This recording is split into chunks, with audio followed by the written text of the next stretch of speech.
You're listening to Thursday Night AMP on the Angry Marks Podcast Network.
AngryMarks.com pro wrestling and mixed martial arts podcast. My name is Stevie J.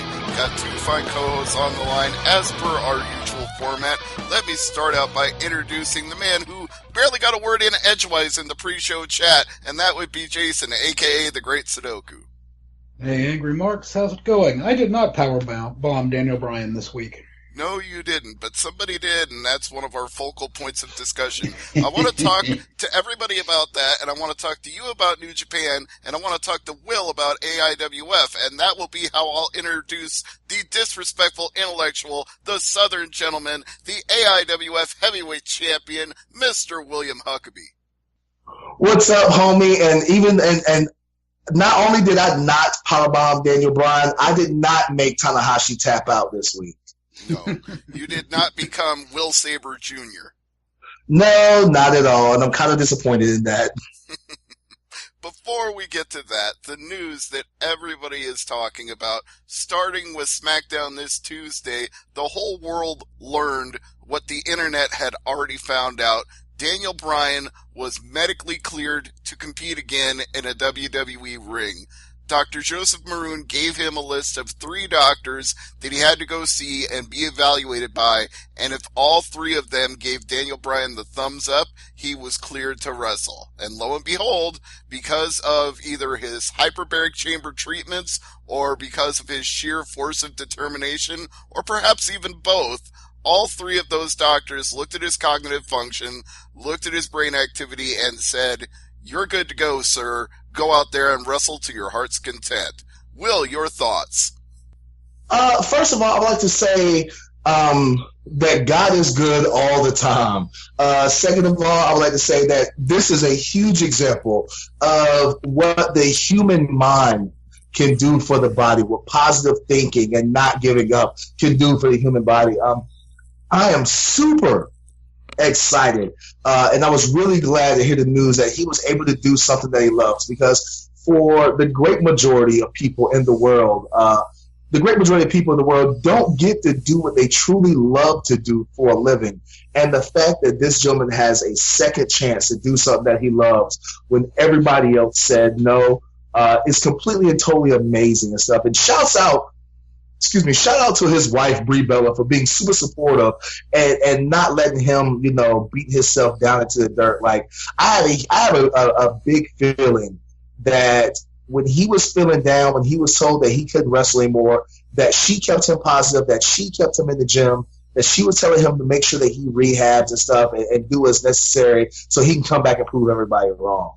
Yeah, she was with him all the way. She said, "This is your dream. This is your passion. I know you love me. I know you love our family, but you also love what you do, and you're the best at doing it, so don't give up on your dream." She supported him 10,000%, and he said that over and over again in his promo on SmackDown. At the beginning, at the end, when he was tearing up, you could tell it was all thanks to her. Without her support, he wouldn't have made it. So, Jason, I know you don't normally watch WWE programming, but did you happen to catch this opening segment with Daniel Bryan? I caught the highlights where he came out and was talking, and Owens and Zayn came out and intervened and destroyed him. Well, he fought back a little bit, but he did get destroyed. But For me, with Daniel Bryan, I mean, we've known for years, doctor after doctor has said, yes, you're fine, you can wrestle. It was just Maroon who was saying, oh no, he's not cleared. It was clearly WWE playing politics, and once WWE finally figured out, oh shit, Daniel Bryan's going to go to New Japan once his contract is running out, and it's running out, why don't we just clear him to be petty so he doesn't go to New Japan and so we can keep him on the roster? I mean, to me, it sucks. I know that's the prevalent conspiracy theory. And I don't even blame you for thinking that, because we all knew that when his contract expired, he was likely going to go either to Ring of Honor, New Japan, or both. But according to the experts, and I'm referring to the guys like Dave Meltzer and Ryan Satin and all the other wrestling writers out there, there was no such plan to screw New Japan and purposefully medically clear Daniel Bryan. In fact, they literally went down to the wire with SmackDown rewriting the script when they realized they could medically clear him, and it was all green, all go. But they still stuck the screws to Daniel Bryan for damn near 2 years. Well, there's two ways of looking at that, and I'll make that a roundtable question, because on the one hand, we can say they put the screws to him for 2 years by not letting him wrestle and keeping him under contract. And on the other hand, we could say they had valid medical concerns given that he admitted he has seizures. They kept him gainfully employed that whole time. He earned a steady paycheck doing things like talking smack and being the general manager of SmackDown. And he is still beloved today because he was on camera and a presence during that whole time. So, Will, do you think they put the screws to him, as Jason put it, or do you think they had his best interests at heart? I think at first they had his best interest at heart. Actually, correction. No, they did not have his best interest at heart. I think at the beginning it was more about they had this huge lawsuit with former WWE talent, and they just didn't want to take any chances with anybody else who might come back and say, oh, I had concussions and they still let me wrestle and now I can't do this, I can't do that. So I think at first it was for their own selfish reasons, and I think as time progressed, they realized, okay, he can really wrestle. I do believe that there was some tomfoolery, for lack of a better word, when it comes to the timing of him, being quote unquote medically cleared by all of these doctors. For the simple fact that if everybody else says that he was ready to wrestle, and then his contract's running short, and we all knew that he loved to wrestle and stuff.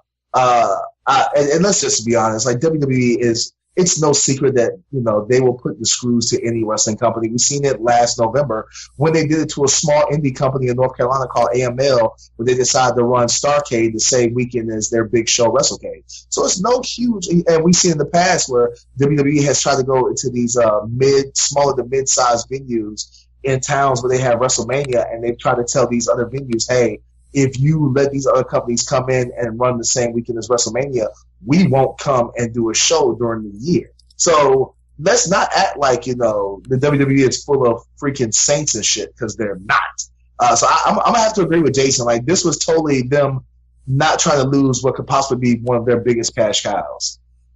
I'm going to split the difference before I go to Jason.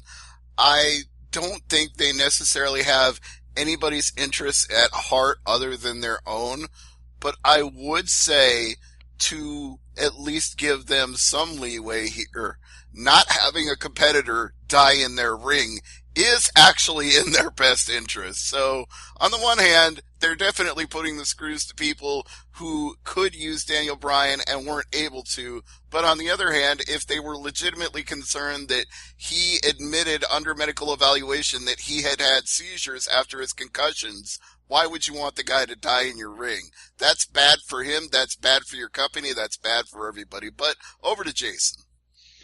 Yeah, but I don't think there was a danger of him dying in the ring. Didn't he go to, Major League Baseball doctors, to football doctors? Didn't he go to, the best pro sports doctors? And not just one, but several pro sports doctors. And they all cleared him. And the one doctor who wouldn't clear him worked for WWE. If you want to throw around conspiracy theories, my best guess is, WWE was pissed off that he got over on his own. He was one of those guys that they didn't want to get over, but he got over organically with the fans. They didn't plan it, so they said, you know what? Screw you. You got over. We didn't want to. We're not going to medically clear you. I don't know. It's not very often that I am overly kind. I have buried the last two WWE pay-per-views on this very program before and after they took place as being mediocre, unimportant, unnecessary in every single way. If there's a fault in WWE, I'm not afraid to criticize it. But even so, I just feel somewhere in my heart they don't totally hate Daniel Bryan, because if they did, if they were really just trying to screw with the guy, they wouldn't have kept him on television. They wouldn't have kept him earning a paycheck. Brie wouldn't still be with the company as well. If they really wanted to screw with this guy, there are so many ways they really could have screwed with him. I don't know about that. I mean, I've been kind of keeping him there, kind of keeping him in the spotlight, but not letting him do what he wanted to do would have been worse than not using him at all. That's an arguable point. I don't know how to split this hair, gentlemen. I feel like at least now after this 2-year journey, it's finally coming to the point where he gets to do what he wants to do. And maybe that was unfair to him during that 2 years if he had a lot of doctors saying he was good to go. But I don't feel like it's the worst thing in the world that it took 2 years, because if he had pre-existing injuries that gave them time to heal, if the hyperbaric chamber treatments improved his cognitive function, it gave him time to explore that option as well. This wasn't entirely a bad thing, even if it wasn't for all the right reasons. No, you know what my question is, Stevie, is the fact that I want to know, has he signed a new contract with WWE? That's a question as well, because if he doesn't have a new contract signed, he can still leave and go to New Japan. So that's the question I want to know. Has he signed an extension with WWE? From his own mouth, he said his contract was set to expire on September 1st. He did not say he renewed it, but he did not say that he didn't, which leads me to believe if they're doing an angle with him on SmackDown where he's getting beaten up by the two guys he just fired for their gross misconduct, they're doing a match with him at WrestleMania against the two of them, or maybe as a tag team with Shane McMahon. But either way, they wouldn't put him into a featured bout, whether you call it an unsanctioned street fight or whether it's an official match, without knowing that he was going to be with the company going forward. So my belief, without the knowledge of it, just let me finish, is that he would have signed an extension. He's not saying that he did or he didn't, but that would be my belief. I don't know, because look at what they did with the whole John Cena CM Punk deal, where CM Punk said that it wasn't until after the pay-per-view had actually started, that SummerSlam that actually started in Chicago, where he actually finally decided to sign the contract and sign the extension. Up until that moment, he was gone after that match. So I'm not sure. I guess the way we'll get that answer is either somebody will break the news, or on September 1st he'll leave. One or the other. We'll find out in a few months' time. Ooh. Daniel Bryan makes his appearance right after the G1. That'll be great. It could happen. I would hope so. Because WWE is just going to misuse the fuck out of him. Well, again, this is not me normally being generous to WWE, but I saw Daniel Bryan do so many amazing things in a WWE ring that I'm not going to short sell the idea that the best wrestler in the world can go out there and have the best matches in the world. I mean, before this moment, we could have said Kazuchika Okada was the best in the world because there was nobody to rival him. But if Daniel Bryan is an active competitor again, he's got competition. Now, we talking about, because I just had this argument on my Facebook.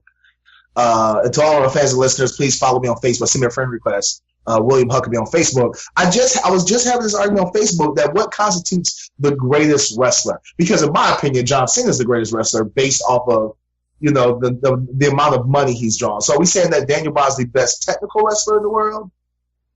I think you are talking about two different definitions. Yes, there's best money drawing wrestler in the world, which could be somebody like John Cena, or there could be the man who goes out there and single-handedly has the best matches with everybody he faces, regardless of their level of talent. And I would put Okada and Bryan in that category. Okay. Well then I will let that that opinion rests right there. I will concede that. But since we're on the topic of best in the world and New Japan, I would say that they are trying to establish Zack Sabre Jr. as one of the best in the world, given the monster push he's been on over the last week and change. What do you say, Jason? I say that's all getting derailed on April 1st, but I was surprised at the outcome. Going in, I thought Tanahashi would definitely win the New Japan Cup, but watching the match itself, it quickly became clear that Zack Sabre Jr. was going to be the one to win it, because Sabre just kept coming after Tana with kicks, with submissions. He brought it full force. And what did Tana bring? Tana brought his 5 moves of doom. Yeah, they basically set the match up to make Zack Sabre look like the better wrestler. They made Tanahashi look hamstrung and limited, which, given his copious amount of injuries, he may actually be. I mean, it was so predictable. I mean, there was a point where Zack Sabre Jr. gets tossed out of the ring, or rolls out of the ring, rather, after a move, and I'm like, oh, here comes the high fly flow. Lo and behold, Tana goes up, high fly flow to the outside. Haven't seen that 100 times before. Well, that's why they call him Cena-Hashi, after all. So he is the John Cena of Japan. But yeah, I didn't like the match as much as Zack Sabre Jr.'s match with Kota Ibushi, but I mean, that's a match of the year candidate right there. But absolutely. It's interesting. It'll be interesting to see. I just wish there was more of a build. It's just like he wins the New Japan Cup, and then all of a sudden, bam, Sakura Genesis, April 1st, he calls out Tanahashi. Tanahashi comes out, and Taka Michinoku seems to be the mouthpiece for Zack Sabre Jr. Mm-hmm. Well, yeah, it is a very short window of time that all these things are coming together and happening. But before I expound upon that any further, I want to get Mr. Huckabee's thoughts as well. I will say that this was an amazing. I know we had our doubts on this show and stuff about this New Japan Cup and stuff and this entire tour, but in my opinion, I think that this was a home run. I think that all of the guys brought their A game, including the Young Lions. Like, even the Young Lions were having great matches. I think that Tai Chi surprised a lot of people. Me not being one of those people surprised, because I knew Tai Chi was amazing. I think that we're seeing the rise of Juice Robinson from the bottom of the card to the top of the mid card. But to me, even with I wasn't so much captivated or really thinking about the Zack Sabre Jr. Tanahashi rivalry that was going on. It's more of the Naito Suzuki rivalry has really had me like hooked right now, especially to when it got to the finals and Naito wasn't even acknowledging that Suzuki was in the ring and stuff, during the entrances and stuff and everything, and how Suzuki just the entire time he just kept going after Naito, I think that this was amazing New Japan Cup. As far as the finals go, I enjoyed the story. I feel like Tanahashi needs to take a break away from New Japan. I think that they need to rest his face some.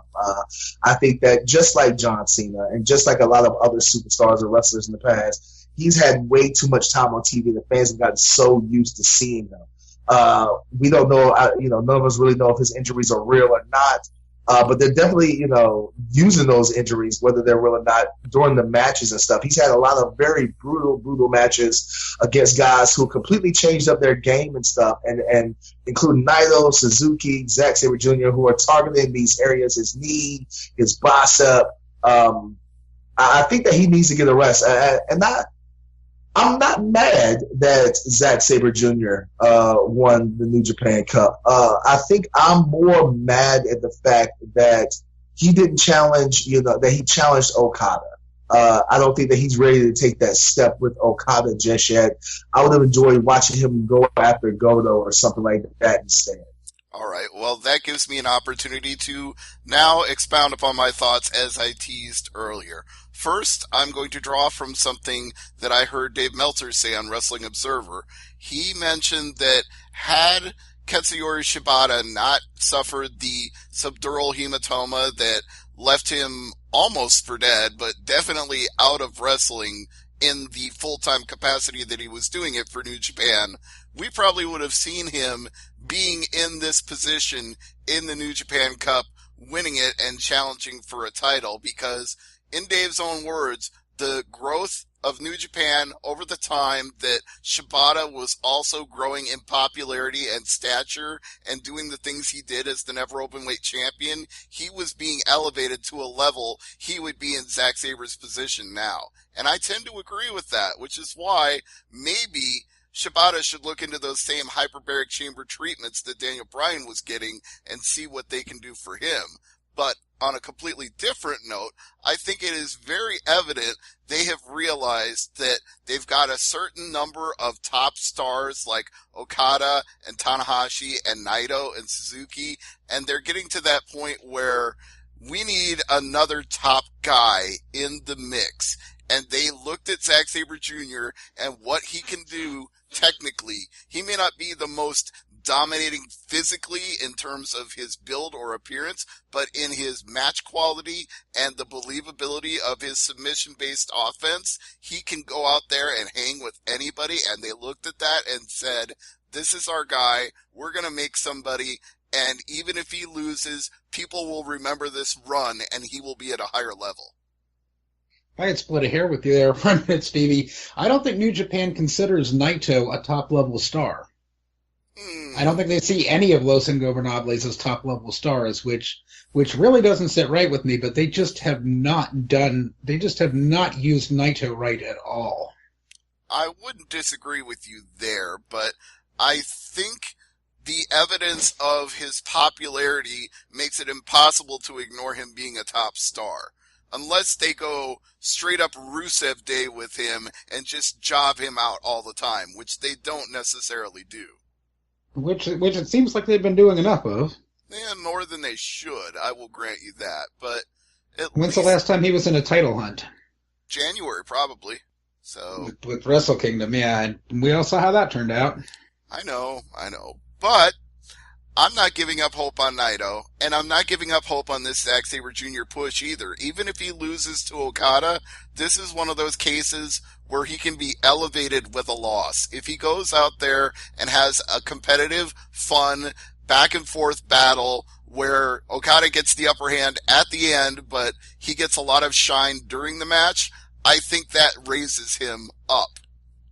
I might have to step in and say that I think that they're using Zack Sabre Jr. as a short-term pop.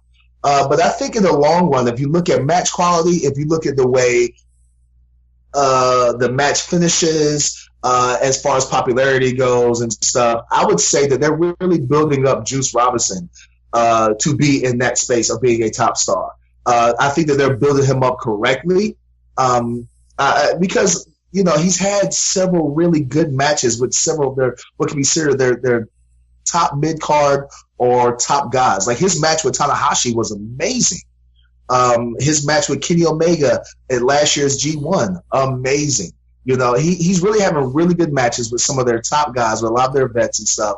And they're doing a really good slow build. And even though he loses more matches than he wins, Juice Robinson losing doesn't hurt him at all. If anything, it benefits Juice Robinson to lose the majority of his matches more than win any of them. But I feel like with Zack Sabre Jr., he's not really in New Japan enough for them to really try to build him into a top guy. I think that he's more of the Bruiser Brody type of wrestler where they'll bring him in for a short run, get a good pop, kind of pop the territory a little bit, and then let him leave, go back, and do what he's doing. I think you may have a valid point there, but I want to address something you said about Juice Robinson first, how him losing isn't necessarily a bad thing, and I think that's endemic to New Japan and a unique quality of that promotion is that you can lose and not lose momentum or lose your stature because they have a pecking order in New Japan where guys who are newer don't win as much as the guys who are veterans, and people cycle up the chart and people cycle down the chart, and it's all a matter of biding your time, taking your losses until they're ready for you. Exactly. And I think that's what they're doing with them. I'm gonna say the surprising one of the matches that really surprised me was the Killer Elite Squad versus Toru Yano and Ishii. Like, that match really surprised me. I didn't think that it was going to be as competitive as it was.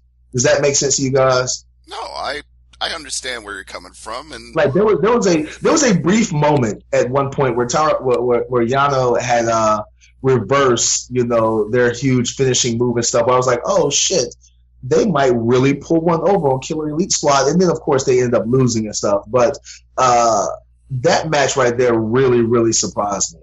well, I guess that would be my chance to ask Jason, because normally he rails against the comedy stylings of Yano and how it's so irrelevant for him to be in any major program. But maybe in this one, you were actually impressed with him. As I said, with the New Japan Cup, I don't have a problem with Yano being in it, especially when he gets eliminated early on in the tournament. I mean, it's the New Japan Cup. It's not the G1. My problem comes in when he's in the G1 and he's wrestling, every time someone in his block wrestles, and he's wrestling this tournament over and over. If he wants to be one and done in the tournament, that's fine with me. But as for the Killer Elite Squad match, your thoughts on that? Could you repeat that? What's the Killer Elite Squad match we're talking about? There was a Killer Elite Squad versus Yano and Ishii and stuff. Oh, okay. I thought it was a really good competitive match. What did you think, Jason? Not the tournament itself, but that tag match. Yeah, that was a good match. And yeah, Yano when he's teamed with Ishii, they do well. They do better. They are more than the sum of their parts. Thank you. That's what I was trying to get at. And I wondered if I had lost you in the ether somewhere. I was like, Jason, you do know what we're talking about, right? When you were talking about, we were talking about the New Japan Cup, and you were talking about Killer Elite Squad, and what was on my mind was the fact that they were each on opposite ends of the blocks, and they could have ended up in the finals together had it been booked that way. And I was like, what are they talking about? We're talking about the New Japan Cup, and Killer Elite Squad got knocked out early too. But I think you just have brackets on the brain. You've got the whole March Madness thing in your head right now. I've got New Japan's March Madness on the brain. It is a good time of year if you like tournaments. So, I want to ask Will a question now, because this has been burning in my brain ever since he went on a couple of weeks hiatus for various reasons. You posted a press release on your personal page about you being suspended, and they didn't even spell your name right in the press release. What the hell? I talked to them about that. I was like, hey, I sent a personal email. I was like, hey, thanks for spelling the world champ's name correctly. I was like, it's not that hard. It was right there in the video that you shared. Like, thanks for misspelling my name. Like, awesome amount of respect. You know what I'm saying? And so, it looked like somebody using speech to text, because if you did that and you said the word Huckabee, I could see how his speech to text thing would say, oh, like Mike Huckabee. And if they didn't know, that would be the way it would go into a press release if you were just speaking into a microphone and not actually typing it out. Well, that's what happens when you have minions and stuff doing things that is above their pay grade, for lack of a better word.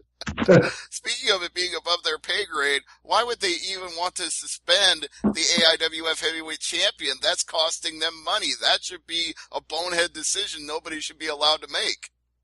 Well, it wasn't so much they were talking about suspending me. It was and this is a shoot. There was a lot of promoters who wanted me to relinquish the title. They didn't think that. They still don't think that I'm world champion material because I'm not a Flair or a Harley Race. I'm more of an R-Truth when he was in NWA Anarchy with Bill Behrens and stuff. I'm more of that kind of world champion. But it wasn't so much more of a suspension as it was like they had to come up with a punishment that would be fair. Not only to be fair that everybody could agree to, and I think that we've come to that agreement and stuff where I'm relinquishing half of my pay on all of my title defenses and stuff for the next 6 months if I have the title for the next 6 months.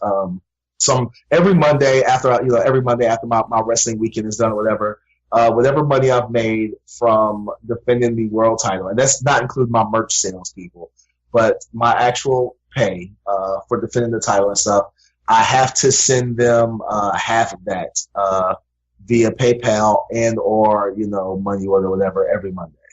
Will, you sound entirely too complacent about this. I would be madder than hell that all that money I earned, I was having to give half of it to somebody for, pardon me for saying so, no good fucking reason. Well, I think that I think I'm complacent because I'm happy. It was something that I agreed to because their first thing was like, oh, we're going to need this amount of money from you as a punishment, and I was like, yeah, not really. Like I can agree, and I can see that, and I agree. I was like, okay, yes. During closer to the end of the promo / press release that I did, I did use some very adult language that younger fans of the AIWF probably shouldn't hear, and something that it was very unbecoming of a world champion. So, yes, should I be punished?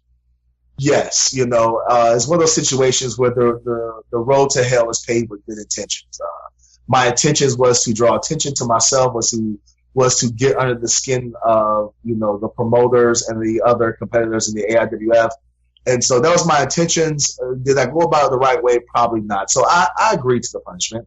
At the same time, if I look at it like this, if you're making $2,000, if you're making anywhere, look at it like this: if you're making $2,000 in a weekend and you have to give up $1,000, you're still making $1,000. As long as you're not living beyond your means, you can still survive. I'm very lucky to have a wife who has a really good job. I'm a combat vet. I'm a military vet, so I make money from that.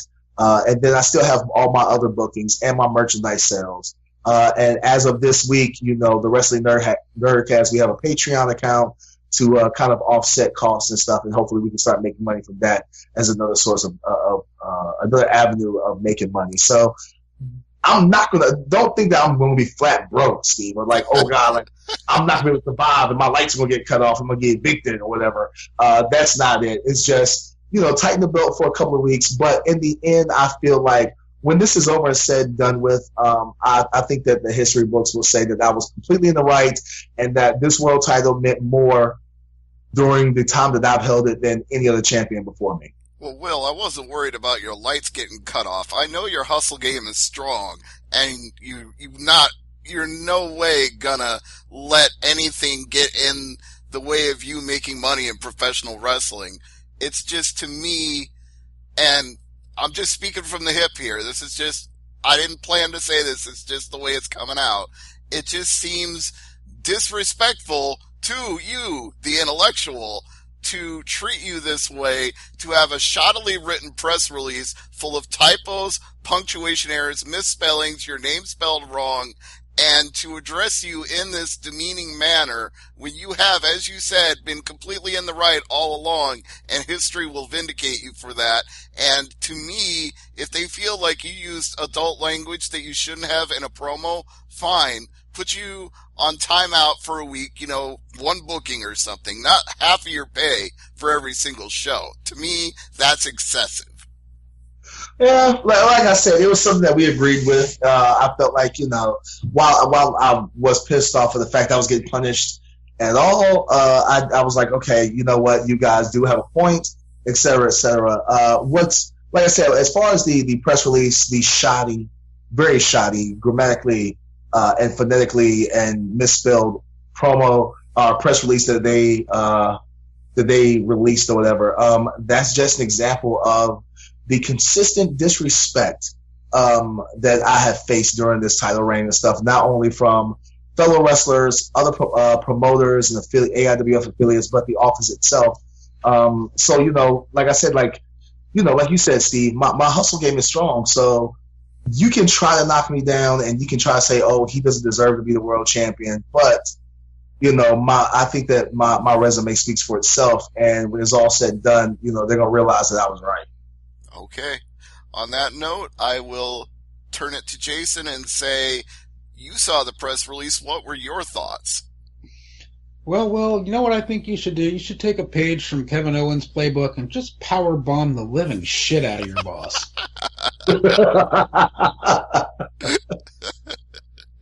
I did see a tweet from Sami Zayn saying, have you ever beat up your boss? Try it sometime. If only he had tweeted that at Will Huckabee. Yeah, right? Well, on that note, we're seeing a more clear picture of WrestleMania now than we have at any point leading up to this week, with the angle with Bryan, with the continual build of the Kurt Angle, Ronda Rousey versus Stephanie McMahon and Triple H, with Roman Reigns being pushed hard now that they're sure that Richard Rodriguez guy has nothing on him and the filmmaker John Bravo has nothing on him either. It's all coming together now. Do you feel... I'll start with Will, because I think I know what Jason feels, but I'll let him speak for himself. But I'll start with Will. Do you feel that this is going to be a good WrestleMania this year? Fuck no, excuse my language. A buddy of mine actually tweeted me and said, hey, it's looking like it might be Daniel Bryan and Shane McMahon versus Owens and Sami Zayn. Will you watch WrestleMania now? And I was like, yeah, I'll watch that match. This is probably the least excited I've ever been for WrestleMania, which is bad. I know that I should be excited. They have the Women's Battle Royal. You could possibly have Undertaker coming back for one more match with Cena. They'll finally make it to the station with Roman Reigns being the heavyweight champion, finally getting that win at WrestleMania. Ronda Rousey and Kurt Angle making his return. But I'm just not excited whatsoever. I feel like they have booked this completely wrong. I feel like there's been too many useless, worthless, throwaway pay-per-views in between Royal Rumble and WrestleMania to where it's just decreased my what's the word? Interest. There you go. My interest in WrestleMania has been too many horrible pay-per-views, and really they haven't really built up. None of the storylines really feel like WrestleMania storylines, in my opinion. I can think of two that do, and they're probably the only two that Jason wants to watch. That would be Asuka versus Charlotte, and our favorite match, the one that's going to absolutely steal the show no matter where it is on the card, AJ Styles versus Shinsuke Nakamura. Yeah, as I said last week, I wish there was more build to those two matches, though the Asuka one coming out of left field was kind of nice, her picking Charlotte, but the buzz that I've been hearing is that WrestleMania may be 8 hours long, including the pre-show and kickoff show, which may be separate. Or maybe a separate kickoff show and a separate pre-show. And number one, it's just way too long. Number two, you have feuds like AJ Styles and Shinsuke Nakamura that didn't get the kind of build-up that they need to have a match of that importance. Will mentioned, wanting to see Shane McMahon and Daniel Bryan take on Kevin Owens and Sami Zayn. And to me, that's kind of a downer in that, Daniel Bryan's first match back, it's going to be at WrestleMania, but it's not going to be a singles match. It's going to be in a throwaway tag match with Shane McMahon.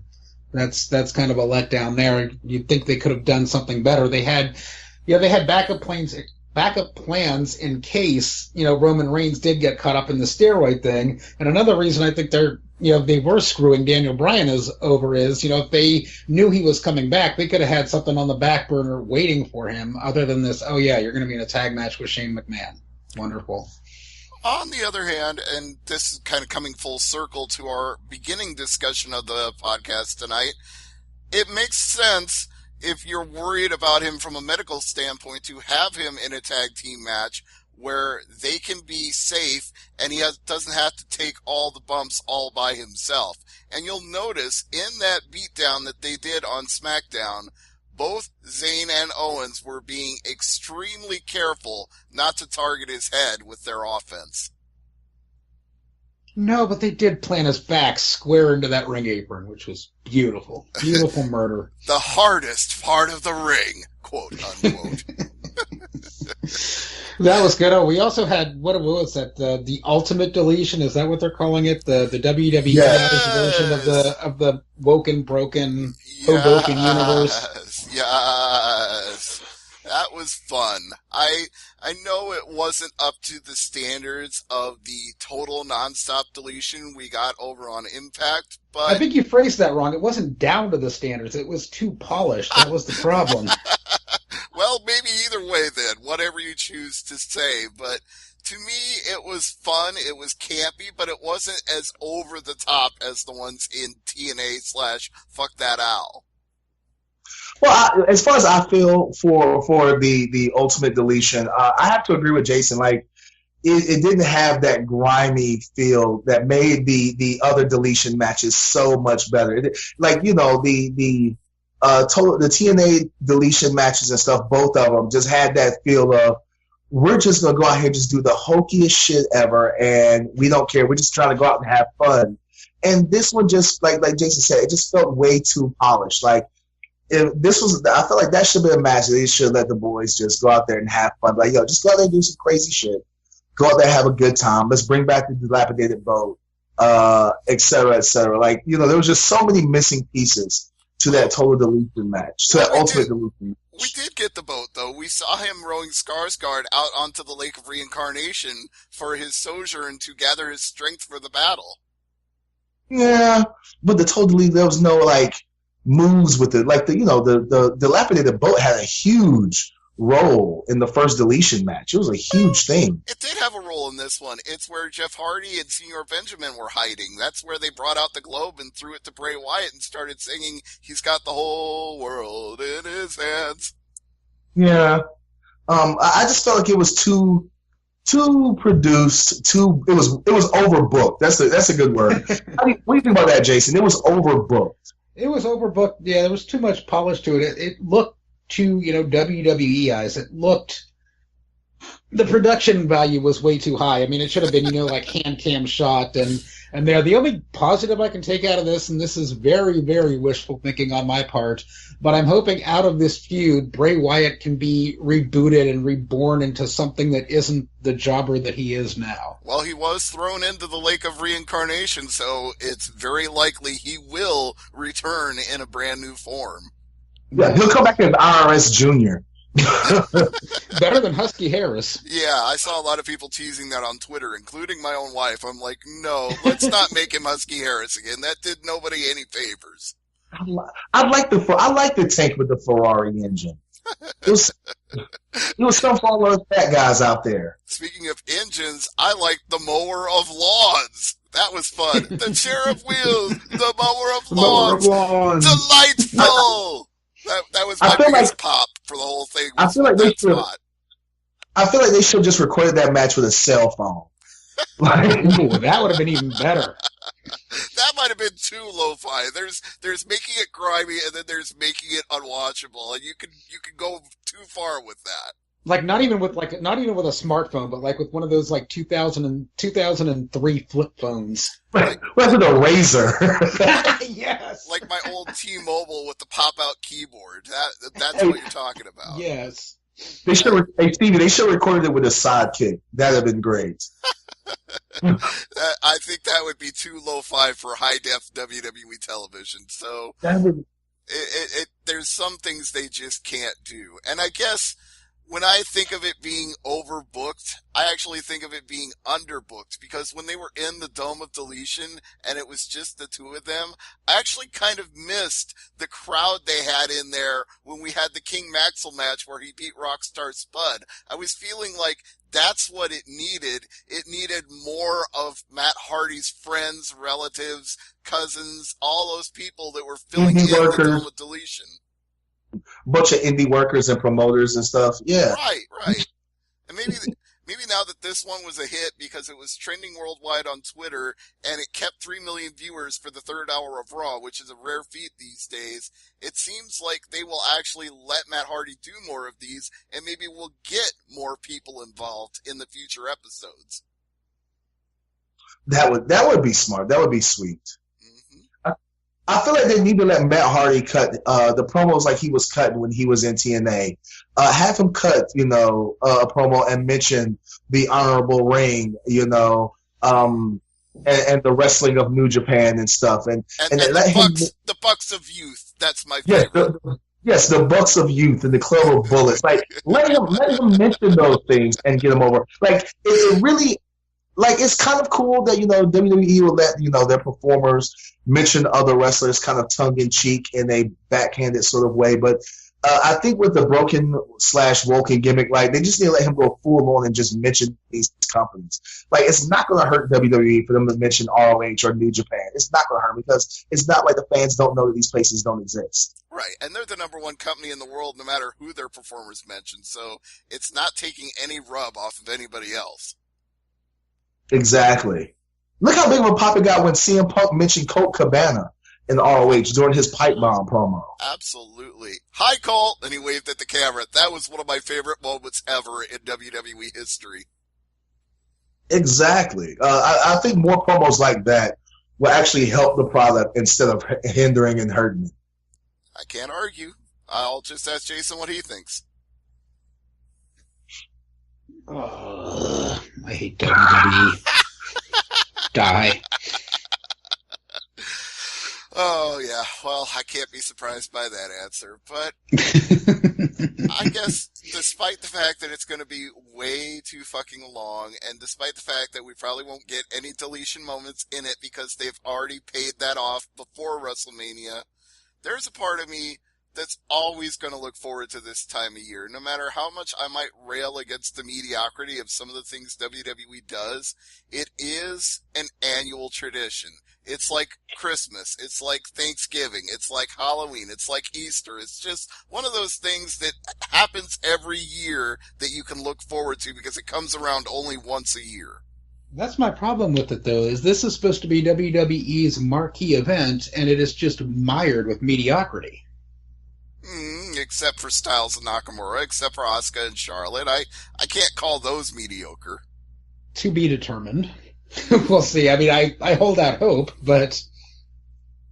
Well, I just feel with the level of talent of those four people, for those matches to be mediocre would be almost impossible. Biker Taker and Cena, that's going to be a 5-star classic right there. You know what? I don't even care if that match is no good whatsoever.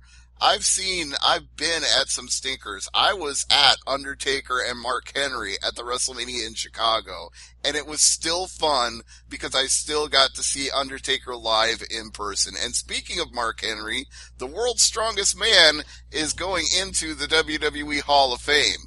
Now, we all know my thoughts on the WWE Hall of Fame being Vince McMahon pulls your name out of a hat, but I will say, for him to be honored, even if it's not a true voted on Hall of Fame, I still like the fact that they're doing it. So, Will, what do you have to say about it?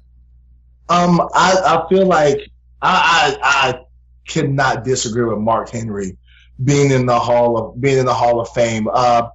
If he had done nothing else in his career besides that one moment, that one promo with John Cena where he faked his retirement and did the whole Hall of Fame thing with John Cena, that one moment in his career is Hall of Fame worthy.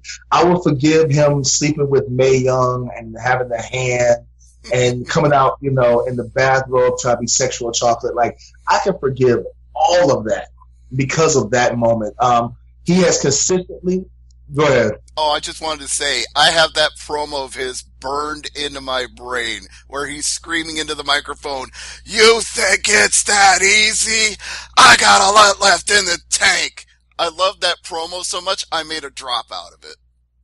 Like, it was such a great promo. It was such a great, heartfelt promo. You could tell that he felt it. But he consistently performed at a high level, and no matter what spot they put him in, he made the most of that spot that they put him in and stuff. So I definitely think it was a Hall of Fame worthy career for that reason and for several other reasons. Like I said, he's not physically, he's not a really athletic guy. He made his name for being strong, not for being athletic. And for somebody who is not athletic, for him to be able to do the things that he's done, and for him to have such a long career in a sport that is plagued by injuries speaks a lot about him. I think it does in two ways. First of all, the longevity that you've already mentioned, and second of all, the terrible gimmicks which you mentioned. He suffered through a lot of them. Giving birth to a hand, being called sexual chocolate, being put in tag teams where he wore a suit that made him look like the Kool-Aid Man. I mean, this guy suffered through it all, and at the end of the day, he still got to hold the World Heavyweight title a couple of different times and be pushed as a top guy and consistently get paid a whole lot of money because they signed him to a big money deal coming off his run to the Olympics. So this guy made a lot of money over a long time and survived a lot of different bad gimmicks and still came out smiling and has a great life ahead of him now that he's semi-retired and going into the Hall of Fame and can enjoy his days with his wife and kids. So my hat's off to Mark Henry on an incredible career. Jason, your thoughts? Mark Henry deserves his own wing in the WWE Hall of Fame. Number one, for the longevity he's had, and like Will was saying, he's able to forgive Mark Henry. It doesn't have to do with forgiveness. It's Mark Henry's ability to bounce back after things like Mae Young in the Hand, after Sexual Chocolate, after being sent back down to OVW. Mark Henry has done everything that they've asked of him. There's been no major scandals or hoopla or misdeeds or anything with Mark Henry.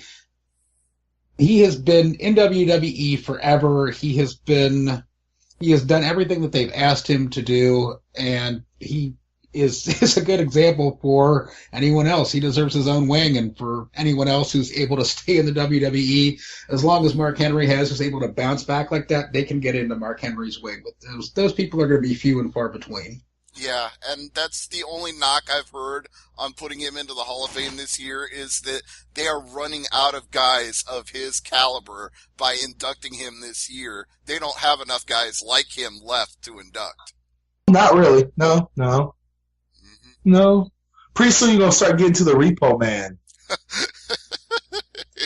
Yeah, that's the level we're going to get to when they run out of everybody else. It'll be like Santino and the Repo Man. Quang the Ninja.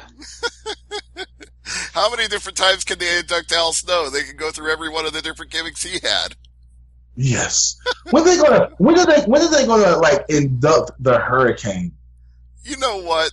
That's one that I genuinely would pop for, because he held multiple different titles, was hugely popular during his time in WWE, and had one of the best angles with The Rock that I ever saw. And if they could play off that and even have The Rock come back to induct him, that would be fantastic. Exactly. I mean, I think like with the problem with the WWE Hall of Fame is that they get so fixated on just inducting either old school legends or just WWE employees. And now that WWE basically owns all of wrestling, up until, the recent era, like they can start looking at other territories and start inducting these guys from other territories. You know what I'm saying? They have become a little more open to that in recent years. We've seen them induct some international superstars and some Mexican superstars, and they are getting a little, I think also because they're running out of their own homegrown stars to induct, they're getting more open to that with time. Now, the question is, are they going to induct Jushin Liger and Muta? Well, they have the WCW footage. They could certainly use it to do an induction if they wanted. The question I meant to ask, I was going to ask last week, but I wasn't on the show. But I'm going to ask it this week because I don't know if you guys watched the WWE press conference where they announced that next year's WrestleMania will be in New Jersey and stuff. At MetLife Stadium, correct. At MetLife Stadium. And I saw did you guys watch that? I only saw the highlights, as Jason would say. I actually watched the entire press conference because I'm a glutton for punishment. But there were comments and stuff. And one of the people that made a comment made a valid point. Do you think that we will ever see a WrestleMania outside of the United States? I would say within the next 10 years, we'll see one either in Australia or the United Kingdom. Yeah, that was what I was going to say. If it's going to be in any country outside of the United States, I would say the most likely would be the United Kingdom. Then right after that would be Australia. Do you ever think we'll see a WrestleMania? Do you ever think we'll see a WrestleMania inside the Tokyo Dome? That I find highly unlikely. Yeah, I don't think I mean Toronto. You could have it there too if you consider that outside of the United States. Yeah, that's Canada. Well, they have had it in Toronto before, so yeah. Like, will there ever North America? I guess we're saying. Like, yeah, I'll say, will there ever be a WrestleMania? Like, do you ever think they'll ever have a WrestleMania inside, like, Mexico, Arena Mexico, or the Tokyo Dome? No and no. Better chance of Mexico City than the Tokyo Dome. Why is that? I mean, because as we see, they're really starting to build and push their Japanese stars. So the reason I say there's a better chance of that is because Rey Mysterio is going in for WWE medical testing, and if they can sign him and bring him back, even on a part-time basis, they could build up to something that would be so huge in a local market that they would risk not getting all the fans who travel internationally just to get that huge draw for a show headlined by Rey in Mexico. It was just something I was thinking. Because somebody had brought it, because I think it was an English fan that actually brought it up, that, like, you know, they really want a WrestleMania inside England or inside the UK. They definitely do. It's just a matter of the time difference, knowing that it's going to have to either start way early in the day so it can be time shifted, or they're going to have to air it on tape delay, and knowing spoilers are going to be out before it airs here. So they'd have to make a hard choice about that one way or the other. Good point. But there is precedent for it with UFC shows. They've done it before where they've started them at 9 or 10 in the morning so that it airs at the right time here. They've done that in Australia. They've done it in lots of places. I didn't know that. Mm-hmm. And speaking of which, since I do always call this the Angry Marks Pro Wrestling and Mixed Martial Arts Podcast, I don't very often break MMA news on this show. But as we wrap it up tonight, I will announce one piece of news. There is going to be an interim welterweight title fight at UFC 224 between Colby Covington and Rafael Dos Anjos. So that's something you can look forward to. UFC 224 in Rio de Janeiro. And if you guys know anything about Colby Covington, they better hire extra bodyguards and lots of security before he gets to Rio de Janeiro, because that man is going to have a bullseye on his back. Well, you know, to tell you the truth, I feel this, and it might just be because I'm a casual fan, that the appeal of the UFC in general is starting to wane because they don't really have any big, huge personalities. They had a Ronda Rousey. They had a... I'm not laughing because you're wrong. I'm laughing because Colby Covington is a huge personality, and that's why he's got a bullet with his name on it right now. Well, he's not a household name to me. Like I said, they had the Chuck Liddell, and they had Tito Ortiz and Brock Lesnar and Ronda Rousey, et cetera, et cetera. And it's, you know, to me, it's not like they have, like, if you mentioned somebody to me outside of Conor McGregor, I wouldn't know who the hell you were talking about for the most part. That's fair. That's fair. I'm not disagreeing with you. I'm just saying, if you Google Colby Covington and look up some of the things he said about Brazil and see some of the footage of people who are fucking with him because of it and the fights he's gotten into, you will realize this guy could go mainstream really quick. He's viral. He's like Conor. Did he pull a Donald Trump and call it a shithole country? Basically, yeah. Well, that's stupid for him to go there. Yeah, he's got a lot of heat on him, so it's either going to make him a lot of money or he's going to wind up dead, one or the other. Well, go ahead, Jason. You about to say something? Yeah, calling up Brazil in the MMA world is probably not the smartest thing to do. No, they have fans who actually chant in Portuguese, "You're gonna die." It's like Joe is gonna kill you. It's the equivalent of that. Speaking of which, that's my final tidbit of news as we wrap it up tonight. The program for Reigns after Mania is with Samoa Joe. I'm looking forward to that. I'm not, because I feel like they've already shit on Samoa Joe. The mystique and the intrigue that was the Samoa submission machine is gone. I guess I can't feel that way because I remain a Samoa Joe fan no matter what they do with him. I've been down since day one when he had the 700-day, however long it was, Ring of Honor world title reign, where he was literally the baddest man on the planet at that time.